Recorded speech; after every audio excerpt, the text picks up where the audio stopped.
Hi, I'm Robert Lisatz, and this channel is all about martial arts, self-protection, fighting, and this kind of stuff. So if you want to be safe, fit and prepared, subscribe to my channel. Today's video will be a little bit different. I will making an interview with Gregor Štrakl, who is a gifted martial artist and he's also financially independent. This is a rare combination. He's a 10th planet Brazilian Jiu-Jitsu black belt and an incredible leg lock specialist.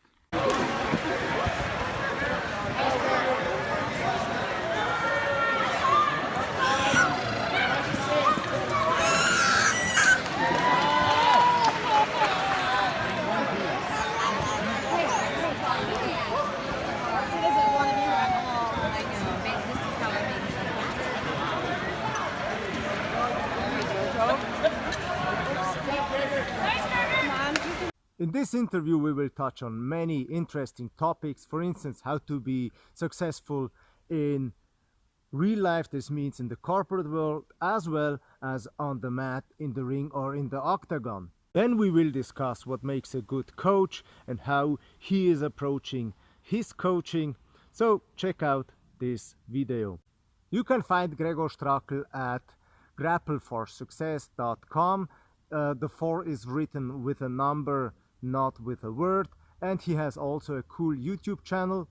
I will put both links in the video description. So let's start with the interview. Many martial artists grapple for success inside the ring, on the mat, in the octagon, but they forget that they can grapple for success also in real life. So Gregor Štrakl, how did you do that you succeeded in the ring, on the mat, and as well in real life, because you're financially independent? So how did you do that? Okay, so obviously this is a pretty complex, question, and it varies from people, but I'll sort of give you what I did and what led to my decision making, and obviously it varies from person to person. So to me, growing up in Europe, I could see what a society where a certain, especially in gymnasium, a certain amount of points for college is needed, or where society tells you what you should study and what you shouldn't, how that can deprive people of their individuality and creativity. Moving to the United States, though, I saw the other extreme, which is people pursuing passions at all costs, even when fiscally they don't make sense, or where the talent level isn't there, just at the point of being nice and famous, etc., etc. So anyway, but basically what the look into two societies gave me is sort of a broad conception of 3 elements, which is one, people or those sets of circumstances produce people that are unenthused and sort of dispassionate about what they do. Second, people that are so busy compensating or proving a point that they're sacrificing their health. And then third, vast majority, which is people past their prime or where they should be enjoying a certain life, needing to work, or most people needing to work the jobs they hate to pay for things they don't need. Now, the older I got in my 20s, the more I started realizing that time is really important, and it's the only currency we don't get back once it's lost. So I had no interest of doing that, okay? So that's where I started asking, what does truly make me happy? And I answered that question, right? Because a lot of people tell you, oh, you should live your dreams and blah, blah, blah. But nobody really knows what that means, right? And so for me, specifically, and I'm jumping a lot of stuff here because obviously, my identity has developed and changed over time, and there's a lot of experiences I've had, good, bad, indifferent, all that good stuff. But anyway, in short, what made me happy is I didn't want to worry about rent, didn't want to worry about food, and I always wanted to have an ability to pick up and go, meaning buy a plane ticket somewhere in the world within, in a few days, a week's notice, say. So once you answer those questions, that's a very specific number, right? So because spending time with family and friends and being mobile and traveling and having experiences is what makes me happy. So once you have a number, now you can take an assessment, and that's what I did, assessment of where you are compared to that number, right? And I was nowhere close. Now, in business, most things fall into controlling revenue, controlling expense, maximizing revenue, controlling expense, and then obviously creating user experiences that are different or unique or whatever your business strategy is, so you can drive loyalty and all that. And some of those things change, depending on your price point, your strategy, your competitive marketplace, your mission statement, your goals. But generally speaking, those are sort of the 3 levers. So now I had short and mid and long-term goals that I could achieve. So for one, for me, was that rent, for example, didn't make sense. It's just you pay for something to spend some time in where you're not a lot of the time. You know, most of us have busy lives, and so to me that was just such an odd concept. So I decided that I needed to own. Now, obviously, I wasn't anywhere close to owning anything, so I needed to get in a position. So I was then able to determine how much can I save and how much can I control the expenses. So I moved in with a bunch of guys.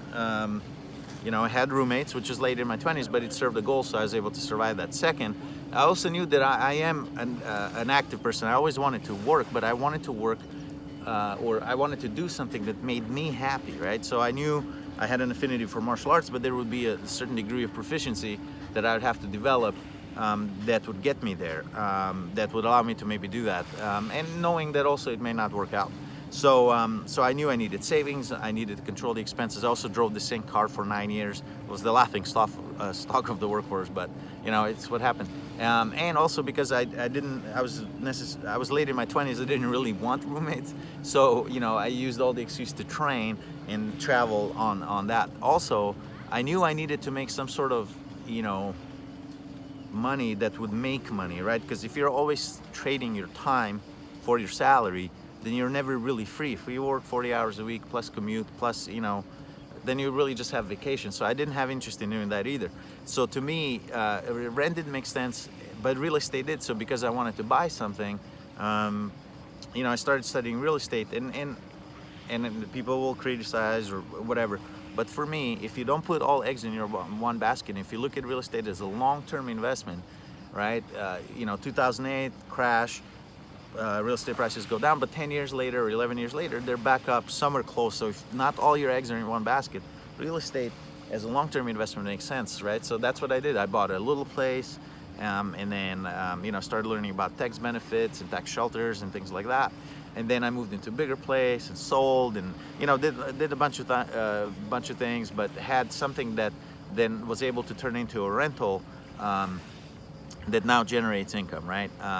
And obviously, you know, there's other things that go in play. And then while I was at work, you know, I was studying businesses, you know, because what better way? Like I was an executive, but I had 12 years of progressive career from entry level all the way to executive. And so I think, you know, a lot of people say, oh, I don't want the corporate world, but I wanted to learn lessons from it, because businesses, even though everybody's looking at Airbnb and Uber and disruptors in the business industry, you know, generally speaking, you should study the ideas that always go around, that are always around, right? So I was able to learn a lot about business and launch a few of my own, and some were successful, some not so much. But that was the idea, right? So I know I spoke a lot about different topics. The main thing is you need to answer the core questions about who are you, what makes you happy, and then start taking actions to go there. Know that just you creating that process is getting you closer than most people, right? Second, know that you'll fail. You will fail in between, but just adjust. As long as you're running towards the right direction, that's good. But have that direction be measurable, right? So if, let's just say my answer was I need $1,000 a month of passive income. Well, how much passive income do I have now? Do I have zero? Okay, well then if next month I'm generating $10, well, it's $10. It's not great, but it's 10 and last week was zero. I'm going in the right direction, right? And then if next I'm doing 20, 30, experiment, change, get mentors, read, educate yourself, and eventually you'll get there, you know. And you sometimes you may not even get there. I mean, you might get 60% of the way there, but you're 60% closer, and you have 40% more time to devote now to other things that also matter. So again, that's simplified, but again, in short, know yourself, know what you're about, know what makes you happy, and start acting active steps towards that. Bruce Lee said that you have to absorb what is working for you, reject what doesn't work for you, and add something that is unique to you. And on your path, what did you absorb? What did you reject? And what did you add that is unique to you? So one of the things I absorbed that was useful were training methods and principles that have been proven over time and have survived scrutiny of combat. So, you know, I think if someone else has invented it and it's proven the test of time and competition, why not me? And obviously I had to modify a few things, but those I think were primarily, I borrowed a lot from wrestling, a lot from, you know, American boxing, things like that. So I think those principles and how they relate to each other were probably the most useful thing I absorbed. What I rejected is, and I reject this in life actually, but I rejected the notion that someone has all the truth or of all closed systems. Okay, so whether, you know, a certain person proclaims that they figured everything out in life, or they figured out afterlife, or that they figured out you know, how to beat everybody in 5 easy ways or 1 easy way. It just doesn't exist. Most things in life are complicated, and nothing survives in isolation, except maybe in Australia, but outside of that.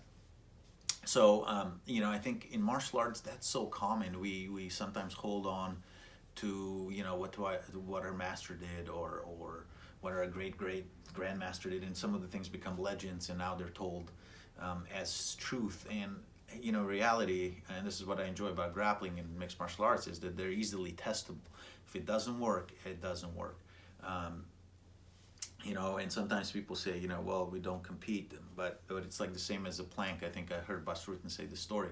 You know, if we put a plank on the floor, most of us can walk it.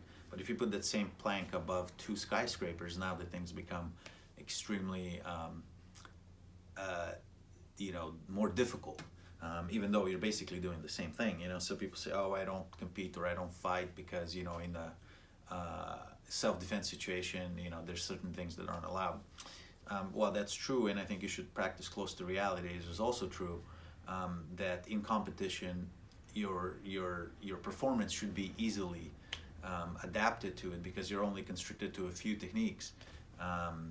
So anyway, so I just reject closed systems. I think that saved me a lot of time and headache. And then on the third, you know, what I added that's uniquely my own, I think for a long time in my martial arts career, I was trying to do moves that I was learning. Well, there was 2 things. One, I was trying to learn the moves, and then second, I was trying to do them as the people that I was watching or admiring were doing them. And I think that's good while you're learning, but I think once you develop a certain level of proficiency, the last few years, the thing has really been about how can I understand the rules and the moves and make them my own, or relate them to me, to my body. Where does my body naturally go? Where is it weak, and how can I adapt those things? And so I think that's been sort of the thing that that's been uniquely mine as a martial artist. And then obviously I've tried to fuse how are martial arts representative of life, and how is life representative of martial arts, and draw lessons from each.